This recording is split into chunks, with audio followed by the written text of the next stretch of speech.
მოგესალმებით ბათუმელების პირდაპირ ეთერში, ჩვენ ვართ საკონსტიტუციო სასამართლოში, სადაც მოქალაქეები ისევ შეიკრიბნენ დღესაც პროევროპულ საპროტესტო აქციაზე. ეს არის პროტესტი, რომელიც უწყვეტად გრძელდება საქართველოში უკვე დაახლოებით 500 დღეა. მოქალაქეები გამოდიან მუდმივად ყოველდღიურად ქუჩაში და ამბობენ, რომ ისინი არ შეგუებიან დიქტატურის დამყარებას ამ ქვეყანაში, იმას რომ სინძის პატიმრები ყავდეს ამ ქვეყანას.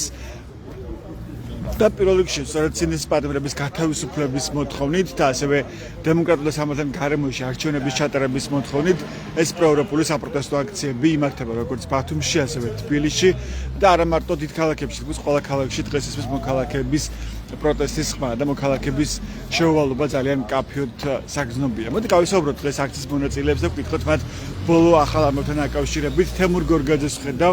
თემურ, საღამოშიდობისა, მინდა გაგესაუბრო ჩვენს პირდაპირ ეთერში. მინდა გითხო ბოლო ამბავზე, დღევანდელ ამბავზე, უბრალოდ დავით გაბაიძემ დატოვა თანამდებობა, რომელიც აჭარის უმაღლესი საბჭოს თავმჯდომარე იყო 2016 წლიდან. და ხო დღეს ალბათ მოისმენთ ხო მის განმარტებებს, რომ დავიღალეო რაღაც შეუცვალო ჩემს ცხოვრებაში და ამიტომ წავედიო.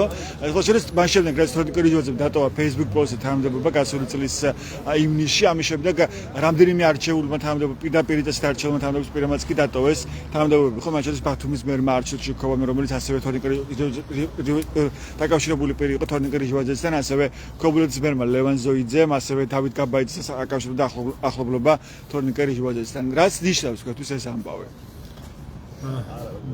კლასიკური ამბავი არის ზოგადად რუსული სტილის მართულება მუშაობს ეგრე.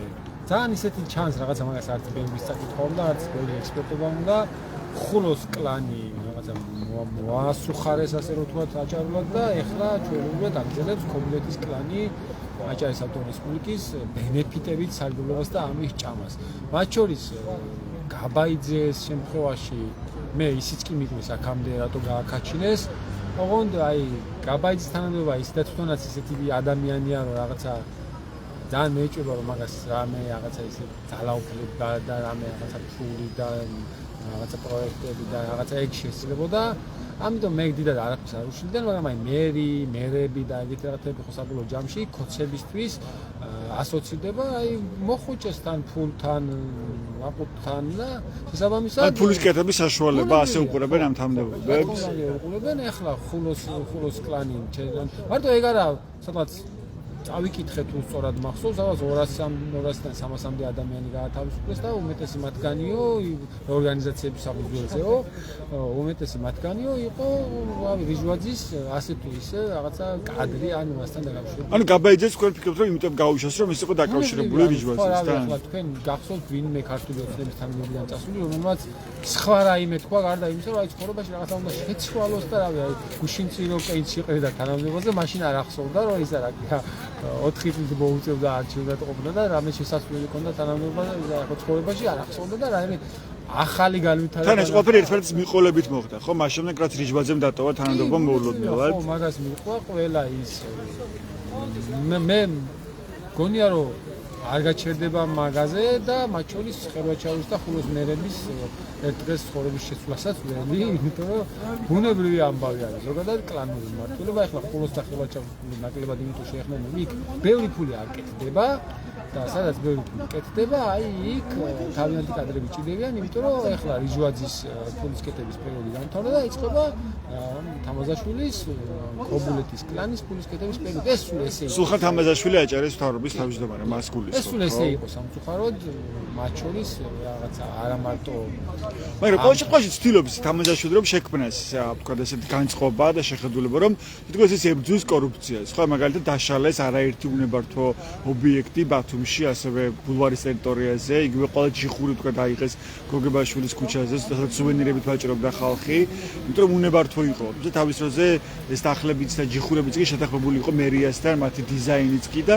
ისინი სანებართვო მოსაკრებელსაც კი იხდიდნენ, ხო? თუმცა ეს ერთგვარი მცდელობაა, რომ აი ჩვენ ვებრძვით უკანონობას, უნებართვო მშენებლობებს და ხო აი კორუფციას ვებრძვით. მოდი აჭარის სკოლობაზე არა, მაგას ზოგადად მთელი ქვეყნის მასშტაბით შეხედო, აბა დააკვირდი, რაც დინარაძე სუსში მოვიდა, უამრავი სუსის კაშკიფული და გაუშიფრავი აგენტები დაიჭირეს და უამრავ ადამიანს, ვინც ღიად შენს გარშემო მოიხდა, ვინც ღიად ძალიან დეკლარირებულად ხოცი იყო, ეგ ხალხი დაიჭირეს. ეს ნიშნავს მარტივ რამეს. დინარაძემ ეს ძველი აგენტები და ძველი ხოცები არ გადმოიბარა, ყველა ეგენი ჩარეცხა, ერთმანეთს ჩარეცხა და ეხლა დაიწყებენ, ეხლა ის რაც დაანგრიეს, მაქსიმუმ 1-2 წელიწადში თუ ამათ ერთ მაგას და კიდე მოუწიათ დარჩენა, მე და შენ კიდე შევხვდები და კიდე შენ გაიხსენებ, რომ იქ ვიღაცა სხვების რესტორნები დაკეთდა. ძველი ხოცები ვინც იყვნენ, ვინც რაღაცა ეს ამ პერიოდში ამათ გამოიყენეს, ესენი ყველა მოისროლეს და ეხლა იწყებენ ახალი სისხლის, ახალი ხოცების, ახალი მომხვეჭლე ადამიანების შუას.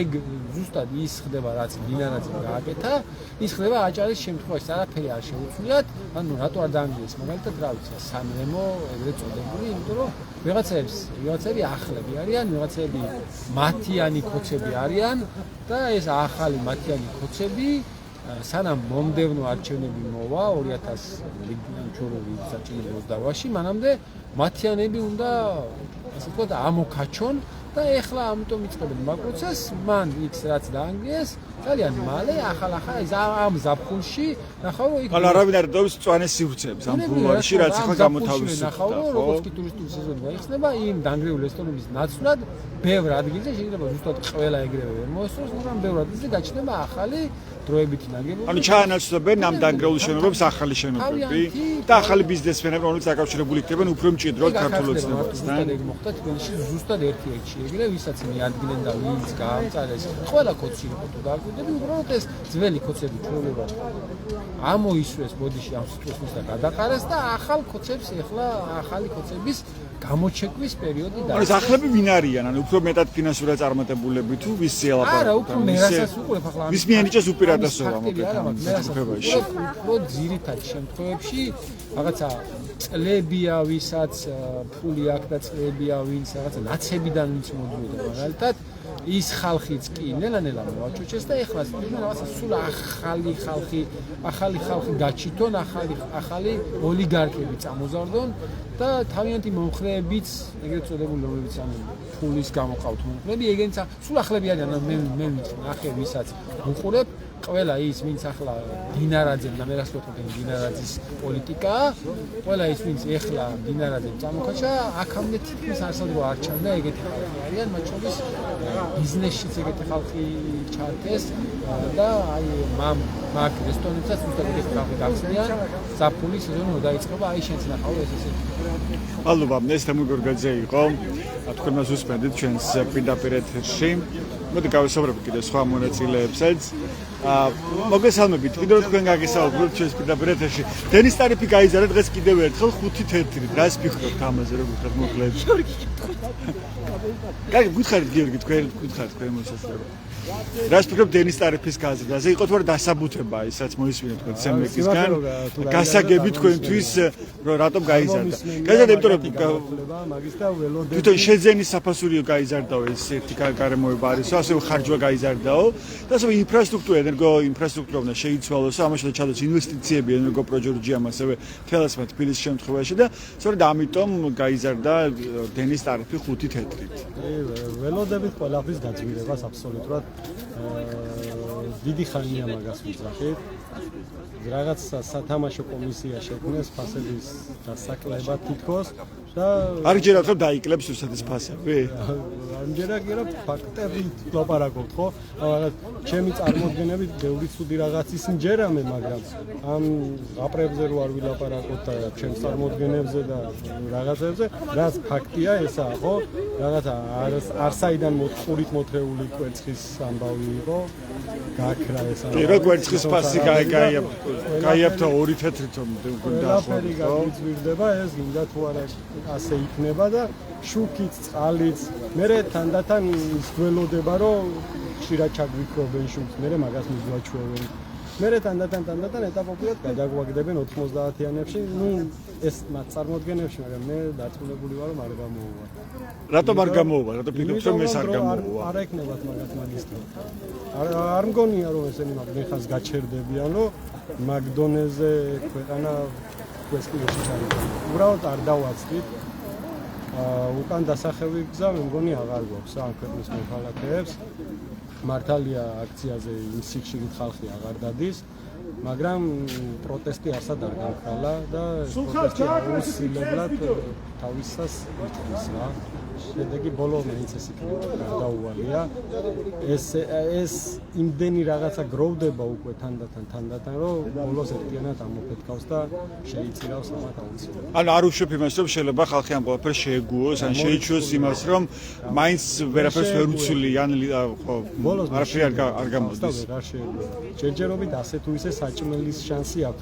ეხლა საკუთარ თანამშრომლებს სიპებში და აიპებში დასაქმებულ ადამიანებს ხილავენ. ანუ იმ ხალხს ნელ-ნელა ვისაც იდგა ეს პარტია ამდენი ხნის განმავლობაში, ეხლა თვლიან რომ აღარ ჭირდებათ და ცხრილავენ და ესეც გამოუწევთ კიდე ყველა იმ დანარჩენ პრობლემასთან და ცოდვასთან ერთად რა. ეს დენის ტარიფიც ასევე დაემატება კიდე ფასებს და აისახება სურსათის პროდუქტებზეც. ფასმა მოიმატა როგორც ვიცი, ბენზინის ფასმა მოიმატა და ეს ავტომატურად ნორმალური ეკონომიკის პირობებში გინდა თუ არა გამოიწევს ყველაფრის ფასის გაზრდას. იმიტომ საწვავზეა მიდნული ნებისმიერი პროდუქტის ადგილამდე მიტანა და თანდათან გაგიძვირდება და გაძვირება არის გარდაუვალი, ყველაფერი გვიძვირდება აბსოლუტურად და ხელფასები ან იგივე დონეზეა, ან სამუშაო ადგილები იგივე რა უქნეს გულს, რამდენი თვითდასაქმებული ადამიანი დატოვეს. გოგებაშვილის ქუჩაზე, ხო?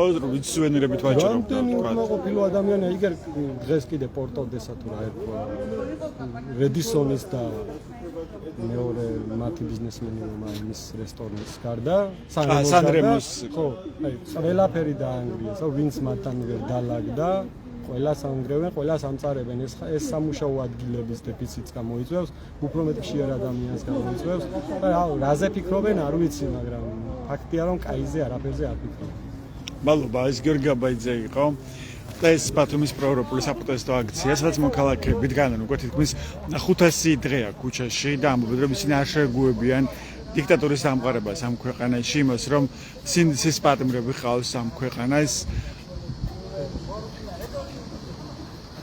ისე უცვლელი მოთხოვნით პოლიტიკური პარტნიორების გათავისუფლების მოთხოვნით და ახლა არჩევნების ჩატარების მოთხოვნით დემოკრატიული სამართლის გარემოში გრძელდება ეს პროევროპული საპროტესტო აქციები როგორც ბათუმში, ასევე თბილისში და ასევე მთლიანად ქვეყანაში. ყველგან ისმის დღეს პროტესტის ხმა და მოქალაქეების შეუვალობა ძალიან მკაფიოდ დასანახია, რომ ისინი არაპირებენ შეეგუონ იმას, რომ საქართველოს გზა დარჩეს ჩაკეტილი ევროპისკენ, რაც პრინციპში ნიშნავს ამ ქვეყნის თავისუფლების, ამ ქვეყნის სახელმწიფოებრიობის დაკარგვას, რადგანაც მარტივად დასანახია, თუ რა შეიძლება ელოდებოდეს საქართველოს, რომელიც რჩება მარტო პარტნიორების და მეგობრობის გარეშე აგრესორი რუსეთის პირისპირ. ასე იყო ბათუმელების პირდაპირ ჩართვა დღეს საღამოს. მადლობა ყურადღებისთვის, ეს ჩვენს ვებგვერდებს ბათუმელები G და ნეტგაზეთი G რომ მიიღოთ განახლებული და სანდო ინფორმაცია. მადლობა ყურადღებისთვის, მიტოვებით.